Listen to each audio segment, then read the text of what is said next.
Éric Jolet, bonjour. Bonjour. Vous êtes le directeur de l'UMES France. Merci de nous recevoir. Comment se porte l'UMES? Écoutez, l'UMES se porte bien comme un nouveau-né puisqu'on vient de fêter nos 1 an exactement. Aujourd'hui en France, on a une petite centaine de clients. Au niveau mondial, l'UMES, c'est un peu plus de 2200 clients.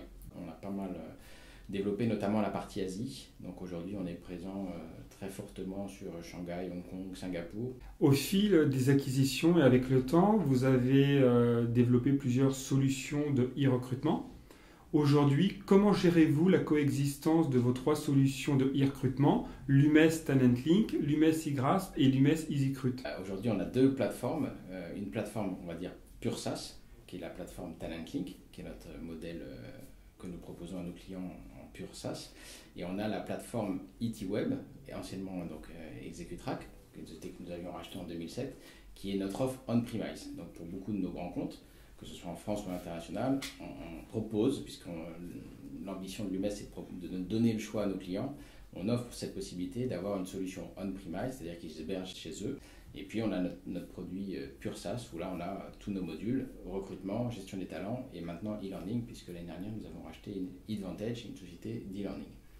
Et aujourd'hui, les anciennes solutions eGrasp et EasyCrut ont été migrées sur Talent Link? Tous nos clients EasyCrut ou eGrasp ont vu et ont eu la possibilité de migrer. Donc c'est une migration qui se passe en douceur, personne n'est obligé de migrer. On a des contrats qui sont sur 3 à 4 ans et puis des gens qui sont très contents des anciens produits. Donc ils continuent d'utiliser les anciennes solutions. Maintenant, voilà, l'objectif évidemment, c'est qu'à terme, tous nos clients soient sur la même plateforme. Pouvez-vous nous décrire vos solutions pour les offres e-learning? Alors sur la partie e-learning, 2 possibilités. On offre la possibilité d'avoir un outil, une plateforme de content management, une learning gateway qui va permettre d'héberger du contenu et de partager du contenu entre les différents utilisateurs. Et puis la partie course builder qui va permettre à nos clients de développer des modules d'e-learning sur mesure qui vont pouvoir utiliser et partager au niveau interne dans leurs organisations.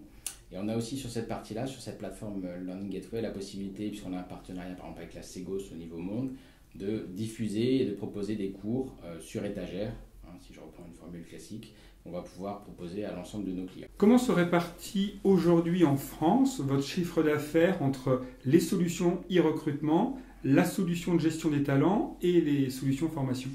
Alors aujourd'hui, je pense qu'on est à peu près à l'équilibre, on est à peu près en 50-50, c'est-à-dire que le recrutement c'est 50% de notre activité, la gestion des talents c'est 50%. C'était évidemment pas vrai il y a 5 ans, on était plutôt sur un 90-10. Et quels sont vos objectifs en France pour vos modules formation? Alors, on espère effectivement, on s'attaque d'abord, je dirais, à nos clients existants pour voir un petit peu et comprendre les enjeux autour du e-learning et des plateformes de formation. Donc on part en s'appuyant sur notre base installée. L'idée c'est évidemment de proposer et de d'étendre cette offre parce qu'on sent un potentiel énorme aujourd'hui sur le e-learning, notamment avec les nouvelles générations qui vont s'auto-former, qui ont besoin d'outils disponibles sur mobile, sur tablette, sur Android et qui sont plus inscrits dans cette trajectoire et ce schéma de s'auto-former et d'avoir en permanence à disposition des modules de formation, que ce soit sur les produits, je dirais, de bureautique classique ou des produits métiers. La vague de rachats récente, donc Taleo qui a été racheté par Oracle, SuccessFactors par SAP, est-elle une bonne nouvelle pour l'UMES?